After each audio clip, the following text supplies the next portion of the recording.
At 27, my family began pressuring me to get married. I abruptly broke up with my girlfriend of 3 years and started returning to my hometown for blind dates. A friend asked me, "You like Willow so much. Can you really let her go?" I scoffed, "I'm not stupid. She's fine for dating and having fun, but if I really married her, wouldn't I be miserable for life?" Suddenly, a cold yet familiar voice came from beside me. "So that's the reason you dumped me." Dragging my luggage home, I happened to run into him. Walking out the door, he wore a black casual jacket, high-top Martin boots, and had old-school skull tattoos on his arms. I recognized him as the guitarist from Willow's band. I think his name is Makoto. A young guy in his early 20s, strong and vigorous. Instinctively I stopped behind the corridor door and didn't go out. After a while, Willow emerged from behind him, wearing a tight, low-cut, short dress. She leaned against the wall with dreamy eyes and lit a cigarette. Her damp long hair hung casually over her shoulders, a few droplets sliding down her strands, winding past her delicate collarbone. Moments later, she walked lightly behind him, her fingertips brushing his neck. In a voice full of temptation, she said, "Why are you in such a hurry to leave?" As she spoke, she stood on tiptoe, slowly leaned in, and planted a gentle kiss on his lips. Leaving a barely there touch, she said, "Next time you come, Big Sis will wear a maid outfit to play with you." Makoto's eyes lit up. He tightly embraced her waist and returned the kiss. After a lingering moment, he said, "You're so playful. I'm afraid I'll end up dying in your hands." Sooner or later, amidst their entanglement, Willow tugged at his lapel, trying to pull him back into the room. However, Makoto seemed a bit anxious and said, "Willow, I have a gig to perform later." Willow stepped back from him, half sulking and half smiling, and said, "So heartless. You were calling me baby just now, and now you're leaving." She didn't get angry. Instead, she happily blew Makoto a kiss and said, "I'll be waiting for you. See you tomorrow."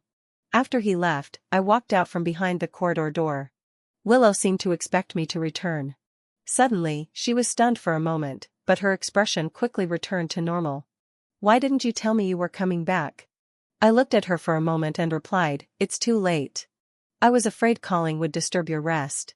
The ambiguous red marks on Willow's neck were still fresh, but she didn't feel guilty at all.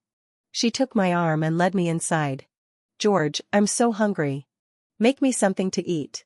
She pouted while turning on the TV on the sofa, as if nothing had happened earlier. Seeing that I hadn't moved for a long time, Willow frowned and asked, "What's wrong?" Then, as if realizing something, a seductive smile appeared in her alluring eyes. "Did you miss me?" She got up and pressed herself tightly against me. The scent of iris lingered ambiguously around my neck, and her hand slowly slipped into my waistband. "Then why don't you have me first and then eat?" Her long fingers, honed from years of playing bass, were slender and nimble, bringing a slight cool touch as they glided over my skin.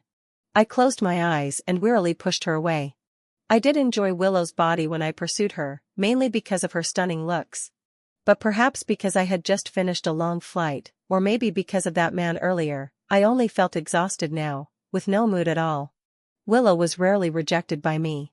After a moment's surprise, her face darkened slightly, and she asked, "What's wrong?" I looked down and saw a black lump on the carpet. It was a torn, tattered pair of stockings. Willow obviously saw the stockings too. A flash of panic crossed her eyes. She quickly bent down and grabbed the stockings in her hand. She didn't look at me again. Her lips trembled lightly, as if wanting to say something, but she remained silent in the end. An awkward silence filled the living room. I took a cigarette from the pack and lit it. The crisp sound of crushing the menthol bead echoed as it broke.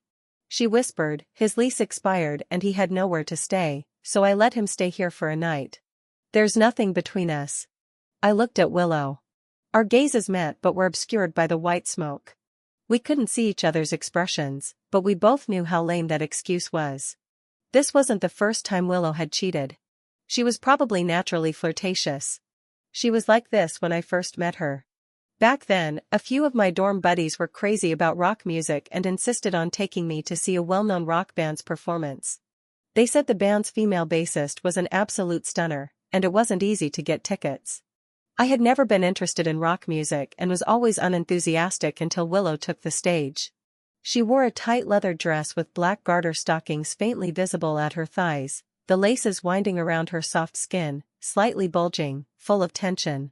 Her long hair was casually draped, curly red locks appearing particularly dazzling under the stage lights. As soon as she appeared, she became the focus of the crowd. She lifted her eyes, the hazy lights reflecting in her amber-like pupils, carrying a subtle allure. That face was the most expensive luxury. It was my first time attending a band performance. The fans below the stage were going wild, their shouts nearly breaking the roof. Scanning over the boisterous crowd, our eyes met for an instant before she quickly looked away. The music that night was great, but I didn't hear any of it because at that moment, all was silent. I could only hear my own pounding heartbeat. After the show, a few buddies rushed backstage to get contact information, and I was among them. Single for 23 years, it was the first time I actively asked a girl for her contact. Willow didn't refuse anyone, flamboyantly scanning everyone's QR codes. A year later, all her suitors had given up, only I persisted. Later, perhaps my perseverance finally moved her. Willow accepted my confession, and I became her boyfriend, up until now. But I knew that in these years together, Willow had never truly liked me, or perhaps she did like me for my tolerance and generosity. She had cheated on me many times, but each time, as long as she gave me a somewhat acceptable excuse, I would forgive her. She had told me many times that I wasn't her type. She was only with me because I treated her well. She also joked that when she found her true love someday, she would dump me. Our relationship had lasted over the years only because of my constant concessions. I said, "You promised me you wouldn't cheat again." My voice was hoarse as I looked at the torn Balenciaga logo stockings in her hand. A trace of mockery flashed in Willow's eyes. Without any shame, she said, "You believe that?" When I was just joking. She snorted coldly, took the cigarette from my fingertips, and said with disdain in her eyes, "Can't take it? If you can't, we can break up." She had said this to me countless times before. She knew I couldn't bear to leave her, so over time, she learned how to manipulate me. She knew that when she said this, I'd be helpless. I turned my head and said, "I'm tired. I'm going to rest." Willow frowned and grabbed my sleeve. She bit her lip and said, "George, don't push me." I pried her hand off and went back to my room. Soon after, the door slammed loudly outside. Willow had left. She was angry. I knew that between us, I always placated her and had never shown her such an attitude before. I turned over and opened my phone in the family group chat. My mom had sent a message mentioning me. "I've never rushed you before, but you're 27 now. It's time to think about marriage, right? My colleague's daughter is quite decent. I saw her, and she's good-looking too. Why don't you come back during the holidays to meet her?" Then I opened a message from my boss. "George, the branch office is in need of people right now. With your abilities, staying as a deputy manager is a waste. Are you interested in going to the branch as a manager?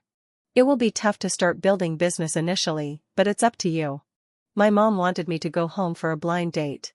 The company had just opened a branch in my hometown. The timing and circumstances seemed right. I really had no reason to stay here. I sighed. Actually, I really did like Willow. She was beautiful, had a great figure, and we were very compatible in bed. Most importantly, she was wild. Being with her was easy because I didn't have to think about being responsible for her or consider our future together. When I first started working, I was exhausted and wanted someone to relieve my stress.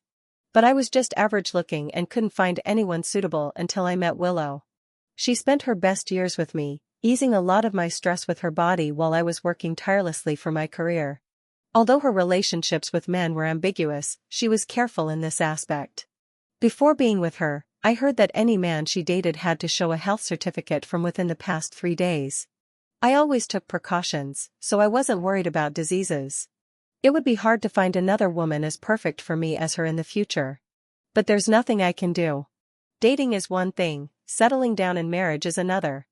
I really liked Willow, but I also knew clearly that she wasn't suitable as a life partner. Now it's time for me to make a decision.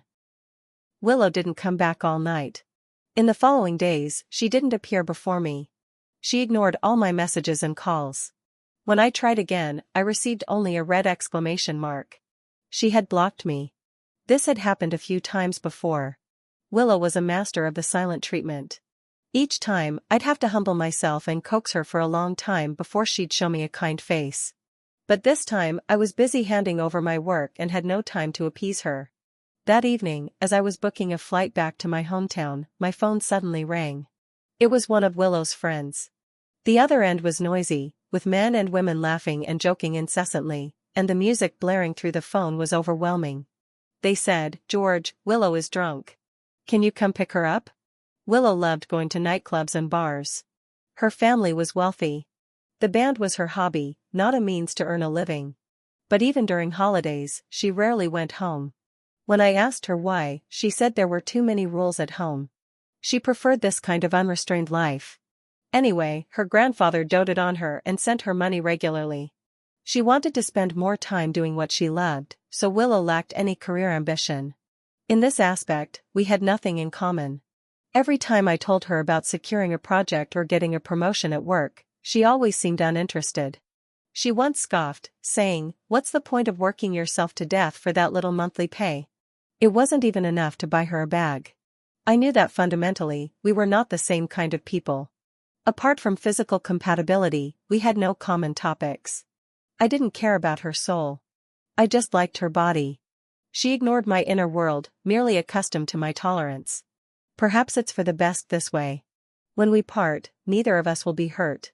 I thought for a moment and said, "Okay," hung up the phone, and looked out the window. The city at night seemed even more splendid than during the day, with thousands of lights and endless traffic, various illuminations intertwining, obscuring all the stars in the sky. I glanced at my ticket, the day after tomorrow at 8 a.m. I sighed. Actually, I didn't want to break up so soon. Willow and I were really in sync in bed. With the pressure of changing companies these days, I had planned to have a farewell fling with her. I smacked my lips, feeling a bit regretful, but since the opportunity had come, there was nothing I could do.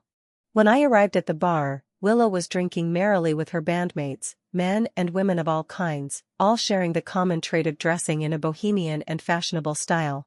No wonder Willow liked hanging out with them. I looked down at my own cheap attire and recalled Willow's disdainful words. "You're only 27. Stop saving money every day like a miser. Look at the clothes you wear. No taste at all. So old-fashioned.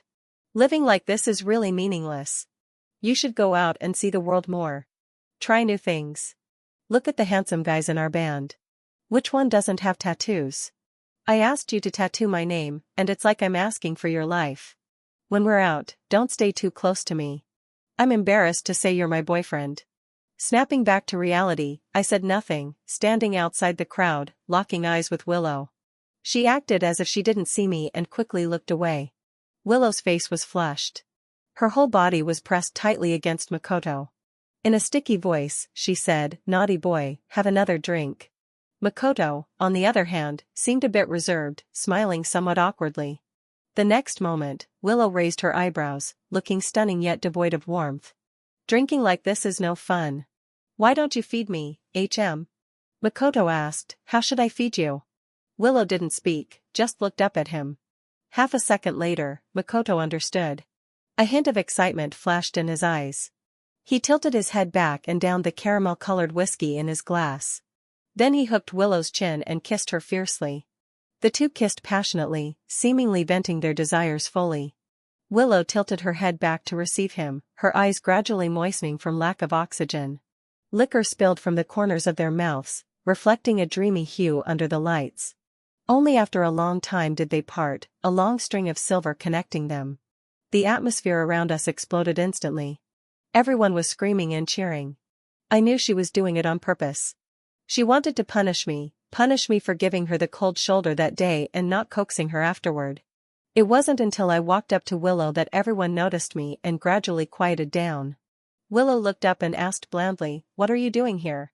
Looking at her face, I vaguely recalled the days when we were intimately close, when our feelings were strong.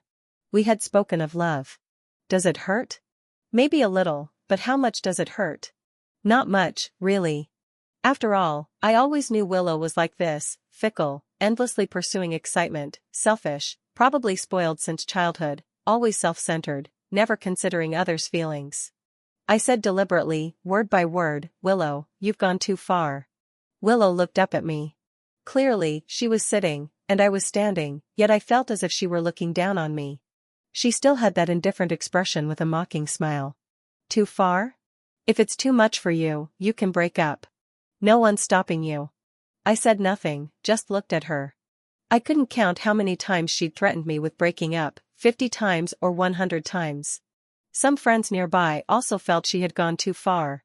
After all, everyone had seen how I'd treated her over the years. They whispered to her, "Willow, don't say that. George treats you so well." Saying that really hurts him.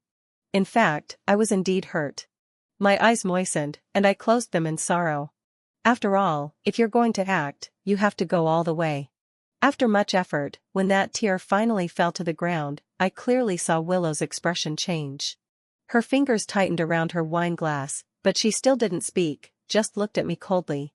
The next second, I said softly, "All right, Willow. Let's break up then." Willow's face instantly turned extremely ugly, like a volcano about to erupt. However, she suddenly laughed, though her smile looked like she was gritting her teeth. "Fine, George. You've grown some backbone, huh?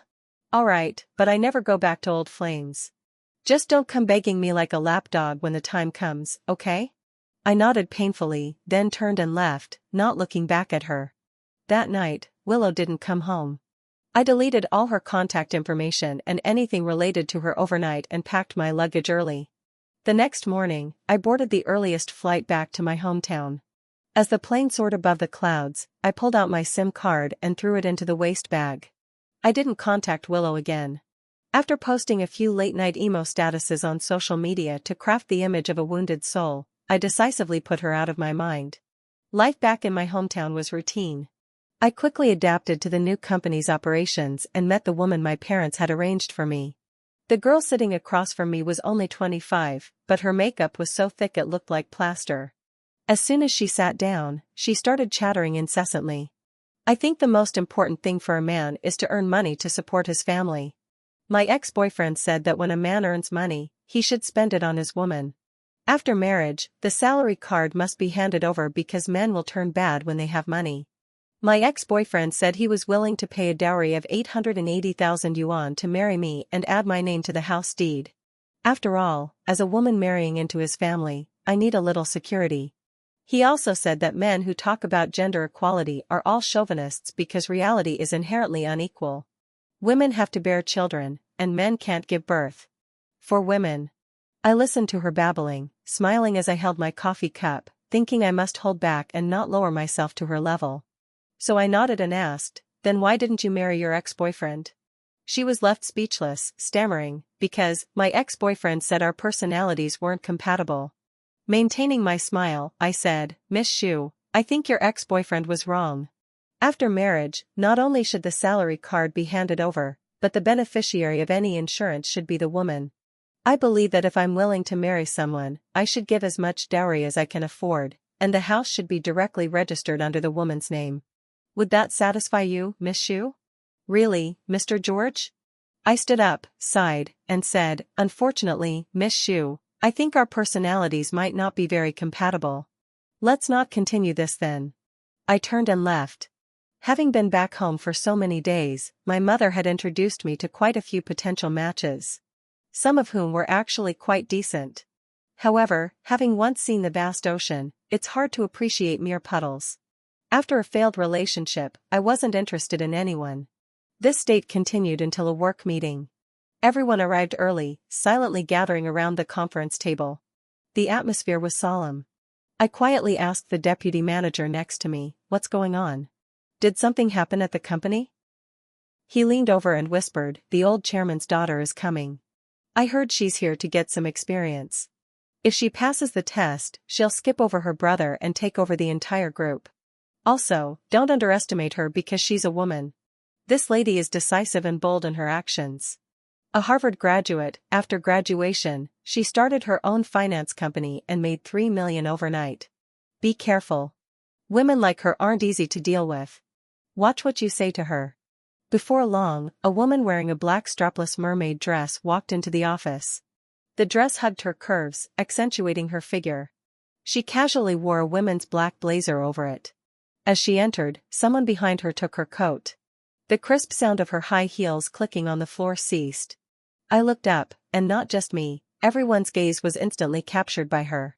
At first glance, it felt as if the air in the entire room had stilled with her presence. Her gaze swept over every corner. The moment her fingers brushed across the table, the air began to flow again, carrying an elegant and captivating aura. Only upon a second look did I notice her clear crescent-shaped eyes. Her jet-black long hair was neatly tied up, revealing a slender neck, with a few strands of hair hanging by her ears. She was extremely beautiful, on par with Willow, but her strong aura made it hard for people to notice her appearance at first glance. "Sorry, my flight was delayed, so I'm late," she first acknowledged her mistake, then sat at the head of the table and got straight to the point. "My name is Anna, and from now on, I'll be the general manager of the company. I've already reviewed the company's basic information and financial statements. Starting with the deputy manager, I'd like each of you to give me a basic report on your work achievements over the past year and the projects you're currently handling, one by one." The department heads nervously began their reports. As rumored, Anna was indeed an elite, pointing out every attempt to gloss over details. "I don't like vague statements, nor do I like being fooled. I hope we can communicate well, but if my communication doesn't work, I'll consider other methods." She clearly didn't scold or hit anyone, yet cold sweat formed on everyone's backs. Even when I stood up, my palms were slightly damp. Fortunately, I was well prepared, and my work over the past year was quite outstanding. The more I spoke, the more confident I became. "My education and career are my pride and the most important things in my life. I never deceive myself in these areas." Anna didn't interrupt me. I saw a hint of appreciation in her eyes. After a moment, I stopped, indicating that I had finished. She nodded and said, "George, right? Not bad. From now on, everyone should report their work according to this standard." Since Anna arrived, everyone's workload increased. She cleared out a lot of redundant tasks and bad assets and negotiated many high-quality projects. Everyone worked overtime more and more, but their salaries increased accordingly. The male colleagues were all very interested in a domineering female CEO like Anna. Two old hands, not sure what got into them, maybe they've watched too many online short dramas about female CEOs. One morning, in front of everyone, one mistakenly called the boss wife and said that if he was fined, he would get an annual membership card. That afternoon, another one tried to forcefully pin Anna against the wall in the office. The first one was fired that morning, and the second one was sent directly to the police station that day. The colleagues all behaved after that, but during lunch breaks, you could still hear everyone discussing her. "Don't be fooled by her looks. I heard she's never even had a boyfriend." "Impossible. Have you watched too many TV dramas? A woman like her, with that face and figure, you've got to be kidding me. Believing she's single is like believing I'm Napoleon." Listening nearby, I suddenly became interested. I began to appear regularly in front of Anna. She arrived at work half an hour early every day, so 3 out of 5 days a week, I'd catch the same elevator as her. At that time, it was usually just the two of us. I didn't say much, just greeted her, helped press the elevator buttons, and stood aside. Then, without fail, I'd go get a cup of coffee every noon. She usually came to get coffee at that time, too. I'd make sure not to bump into her in the break room, leaving before she arrived, but ensuring she could see me occasionally. I'd work overtime, and she would pass by my desk on her way out. So when she saw me working overtime for the 17th time, she paused and walked over to me, asking, "I've noticed you've been working overtime a lot lately. Is there a problem?" I looked up in apparent surprise. After hesitating for a moment, I handed over the documents in my hand and said, "I recently took over a new project, but there are some assets in the company whose risks I'm unsure about, so I have to study them more." Anna naturally sat down beside me. She softly said, "Let me have a look." She had a faint rose fragrance about her, an indescribable subtle allure.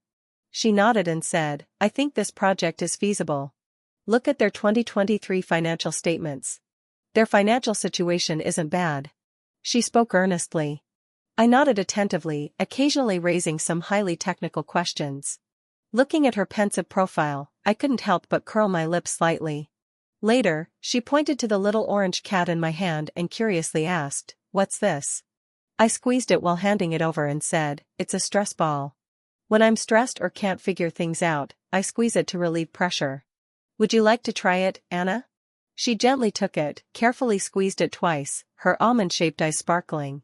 The next moment, she suddenly realized something, quickly retracting her innocent expression, handing the orange cat back to me, and saying, "Finish up early, otherwise people will think I'm a heartless slave driver who forces employees to work overtime all the time." I nodded, packed up my materials, and went downstairs with her. As we stepped outside, raindrops blown by the wind splattered onto Anna. She hesitated and stepped back. I opened my umbrella and turned back to ask, "Anna, didn't you bring an umbrella? Shall I walk you over to the company's parking lot?" The company's parking lot was across the street. To get to her car, she'd have to cross the overpass. She nodded somewhat embarrassedly and stepped under my umbrella, keeping a small distance between us. So I didn't hesitate to tilt the umbrella more toward her side. Rainwater slid off the edge, soaking my shoulder. Anna obviously noticed my gesture, glanced up at my damp sleeve, and a subtle look of conflict appeared on her face. The next moment, she pressed her lips together and moved closer to me. Her shoulder lightly touched my arm. The rain pelted the ground as we walked a bit closer. Warm body heat subtly transmitted through our clothes, and her rose fragrance filled the air. When Anna drove her car out of the parking lot, I hadn't gone far. Anna rolled down the window and asked, "You didn't drive today, did you?" I chuckled awkwardly and said, "Yeah, I forgot to drive today." "It's okay, Anna. I'll just catch a cab home." She said, "Get in. I'll give you a ride." We talked quite a bit. Anna was somewhat surprised to find that our interests aligned, even sharing a fondness for the niche film The Holy Mountain, which I had only just watched the night before. Anna's initially indifferent demeanor gradually became more lively. When we reached my doorstep, she actually didn't brake and drove past. I was about to remind her when she realized, "Sorry, I wasn't paying attention to the navigation." After the car stopped, I thanked her again for giving me a ride home. Anna just nodded. Her lips parted slightly, as if she wanted to say something, but she swallowed her words. "What's wrong, Anna?" she asked. "Where did you get that little orange cat stress ball earlier? It's so cute." As soon as she said it, she seemed a bit regretful, as if her cool and elegant CEO image was slipping. She simply lowered her head and said nothing. I chuckled, and the next moment, I pulled out the big orange cat from my pocket and placed it in her hand. I waved and said, "Well then, Anna. See you tomorrow." I stood behind the curtain, watching Anna leave, and picked up a notebook from the table. I hadn't driven to work in a long time, just to seize this opportunity, and thankfully, today's weather forecast was accurate. It really did rain. I flipped open the notebook, filled with records of Anna's preferences. There wasn't much information about her. It took me a lot of effort to find her old social media account from school and carefully note down each detail, just to learn a bit about her likes and dislikes. For example, she loved chubby orange tabbies and that movie The Holy Mountain, which I had only just watched last night. There's no choice for an average guy like me to win over an exceptional woman like her. I have to put in the extra effort. I smirked, just about to rest on the bed, when my phone rang. It was an unfamiliar number, but the voice was unmistakable. Willow spoke coldly, "You left a lot of your stuff at my place. Come get it, otherwise I'll throw it all out." When I moved out, I did leave some things behind, but they were just useless items that took up space. I figured, given Willow's temperament, she'd have thrown them out immediately. I didn't expect her to call me. So I said, "Just throw them out. I don't need them." I said it while flipping through the notebook about winning Anna over. My tone was somewhat dismissive. Willow on the other end was clearly unhappy. After a long silence, she hung up. She was always like this, moody and constantly needing someone to comfort her.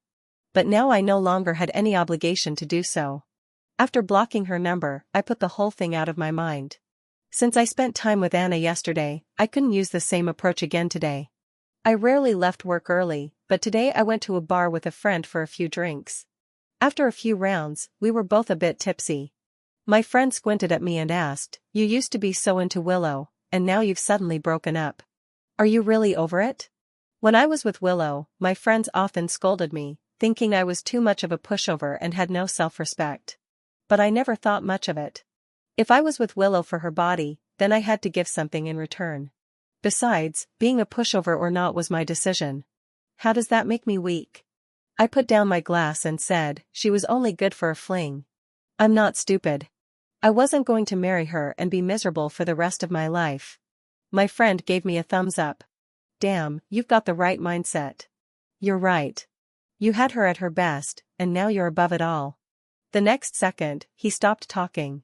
His face went pale as he looked behind me in shock. A faint laugh came from behind me, chilling my bones and instantly sobering me up. George, is this why you dumped me? I turned around stiffly. Willow, dressed in a silky white blouse, was leaning against the wall, her gaze icy. My friend, showing no loyalty, slipped away immediately. Willow dragged me to an empty hallway, glaring at me with such anger that I half expected her to kill me in the next moment. I spoke first. What are you doing here? You didn't come just for me, did you? Willow gritted her teeth. George, if you don't have a mirror at home, you could at least use some water to see your reflection. Couldn't you? I came with the band for a gig. If I had run into you by chance, I wouldn't have known that all these years I was just a plaything to you. I quickly replied, I was just joking around with a friend. You know how much you hurt me. I'm someone who needs my dignity, too. I turned away, but she yanked my ear, forcing me to face her. George, have you always thought I was stupid? I silently answered, freeing my ear from her grip. I spoke calmly, Willow, no matter what I did my best for you these past years. You know that I have no regrets, but you kept letting me down. Even if I did use you, it wasn't for nothing. Didn't my youth count for anything? We've come this far. Let's part peacefully, at least. I hesitated, unable to bring myself to say in love, so instead I said, at least we had something good. Willow looked at me for a long time. Just when I thought she'd get angry, she suddenly smiled. Under the lights, she looked as beautiful as ever, but I no longer felt anything. Even the most beautiful sight grows tiresome after 1,000 days and nights. She said, George, you think too highly of yourself. With a slight smirk, she added, of course we'll part peacefully. Did you think I'd still cling to you? Just remember, it wasn't you who dumped me. It was me, Willow, who dumped you. With that, she turned and walked away, as if leaving behind something filthy. I watched her back and sighed quietly. Willow had never been dumped in her life, so maybe being dumped by me frustrated her. But if thinking that way made her feel better, I didn't mind. I kept up my usual long hours at work, and Anna stayed later each day. Sometimes we even rode home together. The cool, crisp air of early winter had arrived. As we passed through the city with its stream of headlights, people were bundled in coats. The chill seemed to increase the distance between everyone, making us instinctively want to draw closer. We talked about work projects and what we'd been up to recently. I'd complain about people and things at partner companies, and she'd indignantly agree, yeah, I think that person is really disgusting, too. And we'd both laugh. Over time, I could sense her feelings for me growing. So on the day of the first snowfall, I decided to make a bold move. I asked her for some time off. When she asked why, I hesitated and said, family matters. Technically, this should have ended the conversation, but Anna frowned. Is something wrong at home? Is there anything I can help with? I smiled awkwardly. No, it's just my mom's forcing me to go on a blind date. Anna was stunned. It was rare to see such an expression on her face. I added, I'm already 27. My family has been pressuring me a lot. I kept putting it off, but I can't avoid it this time. After a long pause, Anna looked down and said, fine, but you know the company's really busy right now, so I can only give you. She pretended to check her watch. 2 hours. I think that's enough time for a date. Alright, you have 1 hour and 59 minutes left. I wasn't lying to Anna. I really did have a blind date. My previous ones had gone nowhere, and my mom was getting close to losing it. This time, the person I was meeting had potential, a well-traveled professional, elegant, thoughtful, and respectful of others' opinions, without a hint of entitlement. I found myself interested and chatted with her a bit longer than usual. Halfway through, she went to the restroom, and I was playing on my phone when I felt someone sit down in front of me. I looked up, and my words caught in my throat. It was Willow. She crossed her long legs and glared at me disdainfully. You broke up with me to go on dates with this kind of person? My smile faded. Weren't you supposed to be on tour with the band? Why are you still here? The schedule changed, she replied. Do you think I wanted to stay in this dump? I spoke firmly. I hope you can respect my date. She's a good person. Please leave and don't interfere. Willow's smile disappeared. Her lips pressed tightly together. When my date returned, she was bewildered by the scene. "Who are you?" Willow ignored her, seething. "I'm his girlfriend. If you know what's good for you, leave." I hurried to explain, "No, she's not." But Willow leaned in tightly, holding my arm. "What do you need us to kiss right now to prove it to you?" By the time I managed to push her away, my date was already storming off, her face full of anger. I was furious. "Willow, what's your problem?" "We're over." Willow lounged on the couch, looking maddeningly smug. "That was your decision." "I never agreed. Dating isn't marriage. You said it yourself." I shouted, "It doesn't require both parties to agree. You even said you'd never go back on your word." Willow changed her mind lightly, as if discussing what to have for dinner. "I think you're good at taking care of me. I was comfortable with you, so I don't want to break up anymore." In that moment, all I could do was laugh out of disbelief. "But I'm not comfortable," she retorted. "You got to have me at my best. What do you have to complain about?" She raised her voice, drawing attention from the people around us. I quickly covered her mouth. Willow shook her head and freed herself from my grasp, shouting, "After breaking up with me, you haven't met anyone better, have you? You know in your heart I'm the best you'll ever get. We were great together in bed. Instead of those other losers, why not?" Her words abruptly stopped as a dark figure appeared beside me. I snapped out of it, seeing Anna still in her black fishtail dress from work. Her brow furrowed. "Weren't you here for a blind date? Why are you talking about sleeping together?" I was utterly stunned. My plan had been for Anna to get jealous, but instead Willow showed up and started causing trouble, and now Anna was here, too. Willow stood up, annoyed, and faced her. "I'm his girlfriend. Who are you to interfere?" Anna calmly replied, "I'm George's boss, and as far as I know, George doesn't have a girlfriend." Willow bit her lip, then snapped, "He doesn't need to report to you whether he has a girlfriend or not." "Oh, I see now. This is the new woman you've set your sights on, George. Does she know how despicable you are? Are you planning to use the same tricks on her that you used on me?"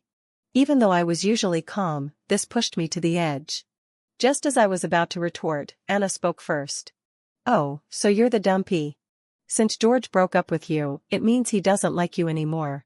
Clinging to him won't work." Willow's face turned red with rage. Anna looked at me and said, "Your time off is up. There's a meeting waiting for you at the office. Let's go." I couldn't care about anything else anymore. I spoke to Willow, enunciating every word. "I don't know what's gotten into you, but Willow, during the years we were together, I owed you nothing. We got together willingly, and I never forced you. I still stand by my words. Let's part peacefully. Please don't bother me anymore." Willow wanted to say something, but after hearing me out, her eyes darkened, and she said nothing more. Anna tugged on my sleeve, pulling me away. In the car, Anna asked indignantly, "Is that really your ex-girlfriend?" I tried to change the subject. "Didn't you say we have a meeting to attend?" She repeated, "Was that woman really your ex?" I sighed, running a hand over my face, forcing a bitter smile. "We were together for 3 years. I used to like her a lot, but she kept cheating on me, and I just couldn't take it anymore. Part of why I went back home was because of our breakup. I was too hurt. Spending time with you recently." I glanced at Anna's expression, then added, feeling downcast, "has helped me feel better. But I never expected her to come back to cause trouble." Anna looked at me seriously and said, "A girl like her doesn't deserve you. Don't let your heart soften. Her cheating once means there will be 100 times more. Her disloyalty shows she never truly loved you. You should find someone who loves you wholeheartedly." I couldn't help the smile that formed on my lips, but I quickly suppressed it, keeping my voice sorrowful. "But women like you are too rare. Where could I find someone like that?" Anna's ears turned a soft shade of red, and she whispered, "Well, maybe I'm the only one who deserves you." 3 days later, while I was drinking at a bar, Anna messaged me, asking when I was coming back to work. When she said that line the other day, I was indeed taken aback. But I didn't want to rush things. I was serious about Anna, so we couldn't just stumble into a relationship like I had with Willow. A rushed beginning always ends in a rushed conclusion. Taking this situation as an excuse, I took some time off and went out with friends to relax. This bar was one of the fancier spots in the city, not too loud, with a band playing great music. I was enjoying the sight of attractive people dancing and drinking with my friends when the music suddenly stopped. After a moment, the bass began to play. How long will I love you? As long as the stars shine above you. If I could, I would love you even longer. How long will I need you? As long as the season needs time. The soft, melodic voice caught my attention, and I paused, looking up at the stage. There stood Willow, in a tight leather dress, a silver necklace glinting around her neck. In that instant, the rowdy crowd and dim lights seemed to vanish, and all I could see was her, with her eyes fixed on me. It was like our first meeting all over again, only this time it wasn't me who walked toward her. Willow slowly walked off the stage, approaching me. She said, "Want to add me on WeChat?" The whole crowd erupted with cheers, but I shook my head and sighed, why bother? I'm not undervaluing myself. I could see that Willow did have genuine feelings for me, but how much of that love was for who I am? Or was it just because I had always doted on her, spoiled her, tolerated her? Maybe deep down, she couldn't accept that the person she always thought of as her plaything had dumped her. The crowd began to disperse, and the music resumed. She sat beside me, nudging me with a hesitant, almost appeasing look.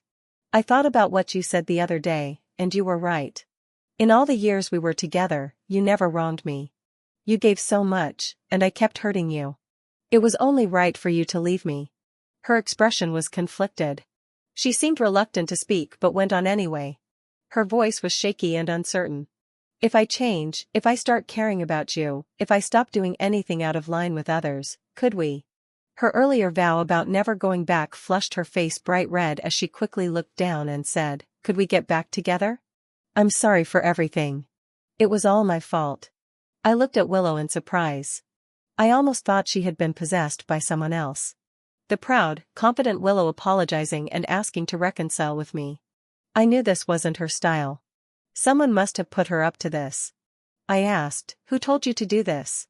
Willow bit her lip. "My friends. After we broke up, they all told me I went too far and that I deserved a chase your man through hell moment." Her shame was reaching its limit as she asked again, "So will you take me back? I'm way better than those blind date prospects. After being with me, how can they compare? And your boss, she seems so dull, only ever talking about work. We've already been through 3 years together. We're the best fit." I stood up, finishing my drink in one gulp. "No, thanks for the offer. The song was beautiful, but getting back together isn't an option." The air seemed to freeze. Willow pressed her lips together, her expression blank. Why Willow had a pair of beautiful, expressive eyes, even when unhappy, they always seemed to glisten with emotion. It was rare to see her look so cold. I smiled because I never go back. I volunteered for a business trip, spending a week out of town. The project negotiations went well, but during dinner that evening, one of the high-ranking officials from the other company made me very uncomfortable. "George, how old are you now?" A middle-aged man, balding and full of condescension, asked me, holding back my annoyance. "I'm 27. I don't have much life experience yet." "At your age, how can you refuse a drink from your elders?" He frowned as he pushed a glass toward me. I've met people like him before. If you don't do as they say, if you don't drink when they toast you, they think you're disrespectful and ungrateful. They feel the need to berate you as if doing so would satisfy their self-proclaimed mentorship. I used to push myself to the limit for my career, drinking at social events and working late until I ended up with a perforated stomach ulcer. The doctor had strictly forbidden alcohol, but the project we were negotiating was important, and I knew it was a crucial moment for Anna and her ability to take over the company. So I forced myself to drink, despite the pain. One toast after another, the burning sensation in my stomach intensified. Sweat pooled in my hands. Just then, my phone rang. It was Anna. "Why is it so noisy? Are you still at dinner? I've already messaged your supervisor. If you're full, you need to leave. You can't drink anymore. Got it?" I didn't want to stay either, but the man, drunk and aggressive, insisted on keeping me there, demanding to talk. It's good to be capable, but you need to play the game. If you can't drink, the deal won't happen. Stop being so wishy-washy. Have another drink. He handed me another glass. The smell of alcohol made me hold my breath. I pushed the glass back. "Mr. Jang, my stomach isn't well. My supervisor is here. You can drink with him instead." He suddenly erupted, yanking me up by my collar. "You're just a department manager. What are you acting all high and mighty for? I've signed the contract with you, and now you're refusing to drink.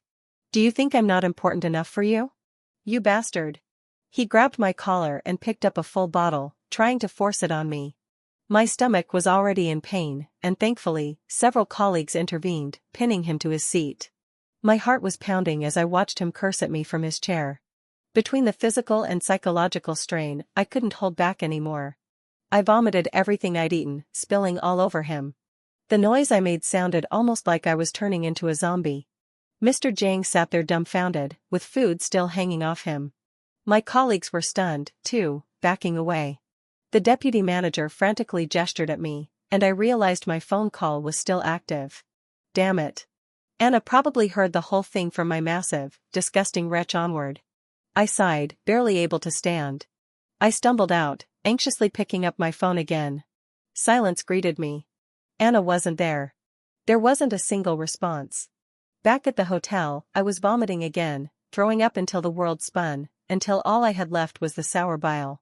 Exhausted, I collapsed onto the bed. I thought Anna might at least call to check on me, but she didn't. Maybe she was mad, angry that I jeopardized such an important client. I wanted to sleep, but I couldn't. Lying in the dark, staring at the ceiling, I realized this was nothing new. I was used to it.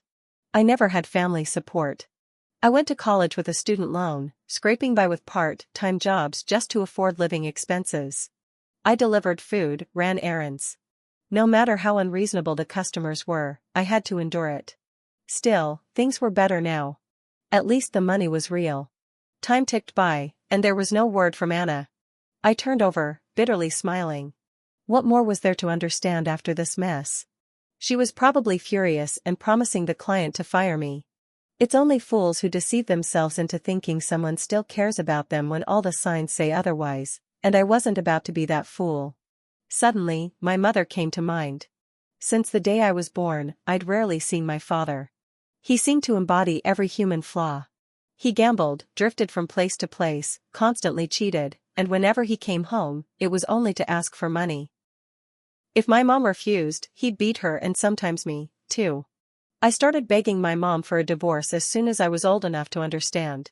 Everyone around us urged her to leave him, but every time she'd sniffle and sob, saying she wanted me to have a complete family, refusing to divorce him no matter what. I couldn't understand it at first. He treated us so horribly. How could she think staying together was better for me? Eventually, I realized it wasn't about me at all. She didn't want to leave him, and I was just the excuse. Whenever she found out about his affairs, she'd throw a fit, screaming and threatening to end it all with him, but when he actually wanted to leave, she'd panic, crying on her knees, begging him to stay. This endless cycle of misery turned my mother into someone with Stockholm Syndrome.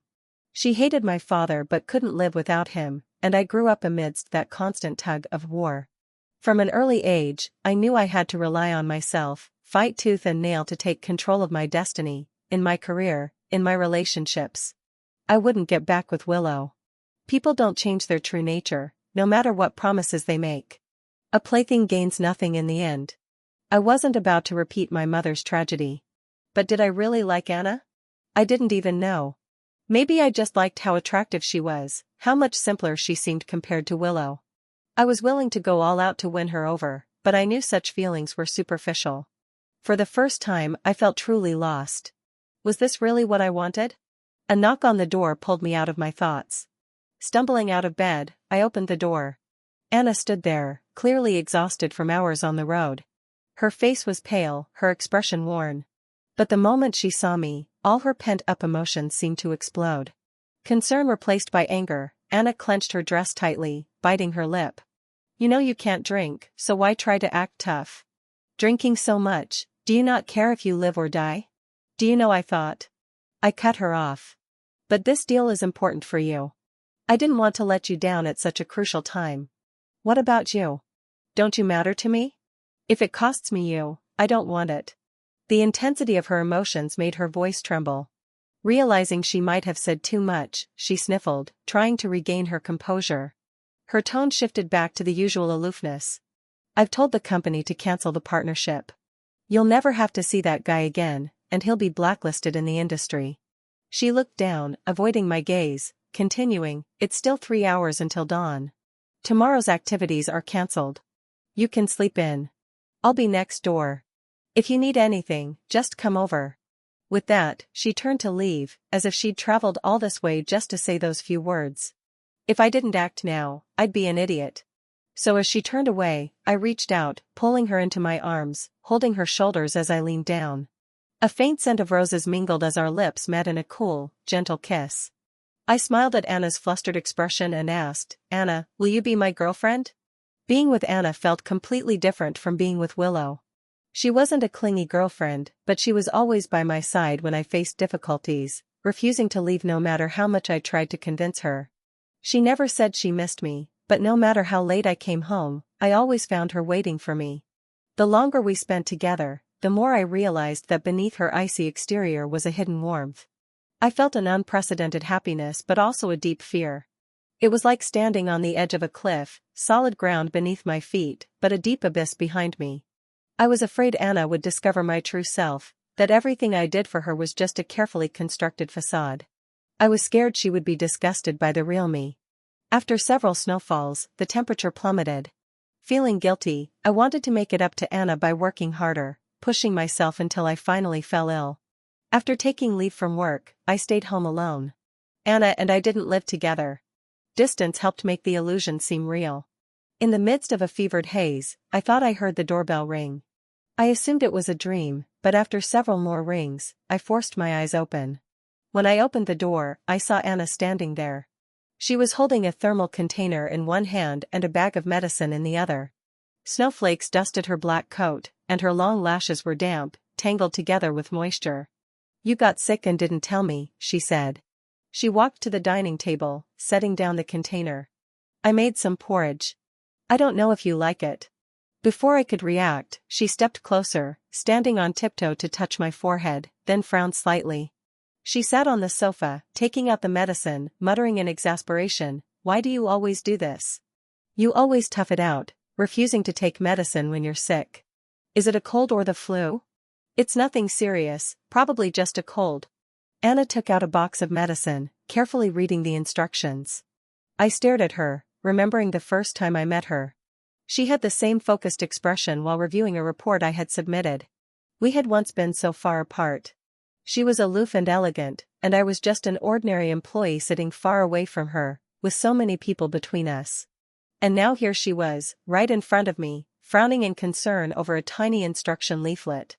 The soft orange light in the living room fell on Anna. Her fitted knit sweater hugged her graceful figure. Her collar was slightly open, revealing her collarbone, subtly sensual. The warm light softened her otherwise cool makeup, giving her an added touch of gentleness.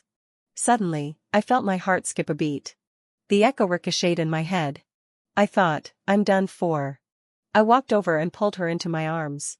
She hugged me back briefly, then quickly grabbed a blanket, draping it over my shoulders. "Don't do this. You're still sick." But I hugged her even tighter, murmuring, "What should I do, Anna? I think I'm falling for you more and more." She huffed, "Didn't you like me before?" I was speechless. Another loaded question. "No, I mean." She snuggled into my chest, then burst into laughter, interrupting me. "All right, stop explaining because I'm falling for you more and more, too." I couldn't describe the feeling. I'd always valued rationality and believed emotion should serve as the material for rational thought. I dislike losing control, but now it didn't seem so bad. After taking the medicine, I fell into a deep, dreamless sleep. When I woke up, I was drenched in sweat. The congestion in my head suddenly gone, I got out of bed. My first thought was to find Anna and tell her I was better. "Anna." The next moment, I stood at the study door, meeting Anna's complicated gaze. She was holding the notebook where I had recorded all her preferences. She had already flipped through half of it. Anna left. She wasn't angry, and she didn't argue with me. She didn't say anything, nor did she look at me again. I chased her to the hallway, wanting to call out to her, but no words came out. I still felt the lingering effects of the cold, but it hardly seemed to matter. My heart felt icy, as though the chill of winter had seeped into it. 2 days later, I recovered and returned to work. I worked late as usual, went to the break room for coffee, but I never ran into her. It turned out that if she really wanted to avoid me, I wouldn't see her at all. The constant messages we used to exchange on WeChat also fell silent. It was as if she'd completely forgotten me. Sometimes I found bitter amusement in the fact that at least she hadn't fired me. Other times, I couldn't help but grit my teeth. It would have been better if she'd lashed out, taken her anger out on me. Even a fight would have been better. But I didn't look for her. Caught in the act, what else was there to say? Any explanation would be meaningless. I went back to my old routine, working alone, going home alone. It hadn't bothered me before, but after getting used to being with someone, suddenly being alone again felt unbearably lonely. Willow somehow learned about my breakup and began showing up to pester me. After she blocked me at my door once again, I sighed. What do you want, Willow? I've told you I won't get back together with you. Willow leaned against the door frame, her silver earrings catching the light. She raised an eyebrow. Well, you're single now. Why not give it another shot with me? What does she have that I don't? Look at my face, look at these legs, and this, and this. Why do you have to like her? I didn't feel like arguing. Impatient, I replied, I just like her. What does that have to do with you? Willow laughed, her voice tinged with icy mockery. You like her, but does she like you? She only liked the version of you that you pretended to be. But I like you just as you are. She's nothing like you. What's the point of pretending to have feelings? Her final words struck a nerve. She was right. My relationship with Anna had been built on pretense, but my feelings for her weren't fake. Still, as Willow had said, what did it matter? Anna wouldn't love me anymore. To her, being deceived like that was probably an unforgettable humiliation. George, we were meant for each other. Willow's voice was alluring, like a siren singing in the dead of night, ready to drag her prey into the depths. I opened my mouth about to respond when my phone suddenly rang. I looked down. It was a WeChat message. It was from Anna. Can we meet? I looked up at Willow, who blinked, stunned. What? I said, I won't get back together with you. I looked her in the eye, speaking clearly and seriously. Willow, I don't love you. After a few days without seeing each other, Anna hadn't changed at all. There were no signs of heartbreak, no anger from being deceived. The waiter took off her white coat, revealing a black turtleneck sweater. Her gaze was downcast, her hands gently folded. After a moment, Anna spoke. Did you use the same tactics on me as you did on others? I thought she would start by questioning why I deceived her, but I didn't expect this question and I was momentarily at a loss. I replied, no, I hadn't. Not even with Willow had I put so much effort into understanding someone's preferences. Anna's expression remained unchanged, but her brows seemed to relax a little. I wanted to say that I hadn't meant to deceive her, but I couldn't get the words out. So I lowered my voice. I'm sorry for deceiving you. You have every right to be angry. If you don't want to see me anymore, I understand. I sighed and continued, I can resign. Anna frowned slightly, speaking softly. That's not why I'm here. I've been thinking these past few days. I can't lie to myself. I like you. Even though you deceived me, I still like you. She looked down, speaking earnestly. But a relationship built on pretense won't last. It took me a long time to realize that my feelings for you weren't because you like the holy mountain or because you took me skiing in Hokkaido. I like you because no matter what challenges you face, you never give up. Because you always have a clear plan for your life. You know what you want, and you're never swayed by outside influences. I like that part of you, the part that resonates with my soul. I always believe that being like-minded is more important than sharing the same hobbies. We aren't just lovers, we're lifelong companions, walking the same path, not drifting apart and going our separate ways. She looked up, her amber eyes focused on me. I really like you, George. Can we both stop pretending from now on? I want to be with you forever. I was stunned. I wanted to say a lot, but when I opened my mouth, it all turned into emptiness. I had never been firmly chosen by anyone. My experiences growing up had left me with no hope for love, so I habitually used methods and tactics to obtain affection. I thought this was the right way, that it was okay. So many people in the world just settled for a partnership, living life together. True love only existed in novels and movies, like ghosts, everybody said it was real, but no one had ever seen it. If you found someone you were comfortable with, that was enough. Who cared about love? I thought I was fine until someone told me she loved the real me, that she wanted us to be together forever. She was different from Willow. Using my old tactics on her was an insult. In that moment, all my turbulent emotions turned into a vast emptiness. I could have said so many things to make Anna happy, but all I could do was nod dumbly. Okay, I promise. Anna smiled. She rarely smiled. It was like thawing in a cold pond, revealing a hint of spring. Then I forgive you. I started truly being with Anna. I stopped trying to analyze her preferences and instead gradually adjusted to her. I no longer made an effort to watch the movie she liked. Instead, after dinner, we'd cuddle on the couch and watch horror films. She seemed calm at first, but that night she had a nightmare and woke up with a start, throwing herself into my arms. Without saying a word for a long time, just as I was about to fall asleep again, she whispered, "Honey, can we not watch horror movies anymore?" We stopped drinking red wine. I took her to a roadside stall to drink baijiu. She wasn't used to it. Her face turned bright red as she coughed. I just laughed and patted her back, not wanting to be defeated. I later discovered she had secretly bought a lot of baijiu at home, trying to build her tolerance.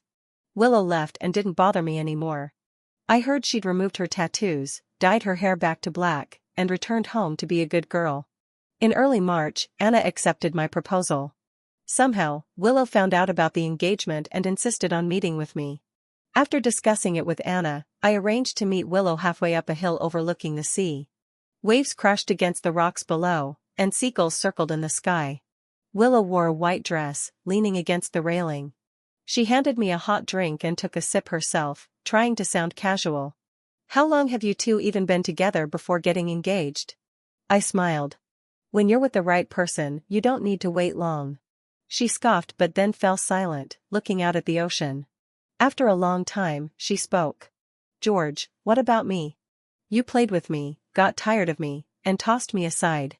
Now you're happy, but what about me?" I said, "There are so many people pursuing you. Why worry? Surely you'll find a good man." I smiled and gave her a light pat. When Willow didn't smile back, I withdrew my hand and softly said, "Willow, you never really loved me. If you had, you wouldn't have betrayed me over and over while we were together. You're just upset that I broke up with you first." Willow didn't respond, sipping her drink slowly. I handed the hot drink back to her. "I wish you happiness, and I mean it this time." Then I turned and left. I had walked quite far when Willow suddenly called out to me. Her voice was trembling. "But George, I really did love you." I didn't stop. I waved back at her and kept walking. My phone chimed. A message from Anna. I'd built up my tolerance. "Let's settle it at the barbecue place downstairs." I couldn't help but smile, replying, "All right, loser buys the drinks." In the distance, the sky stretched endlessly. Sunlight broke through the clouds. Spring had truly arrived.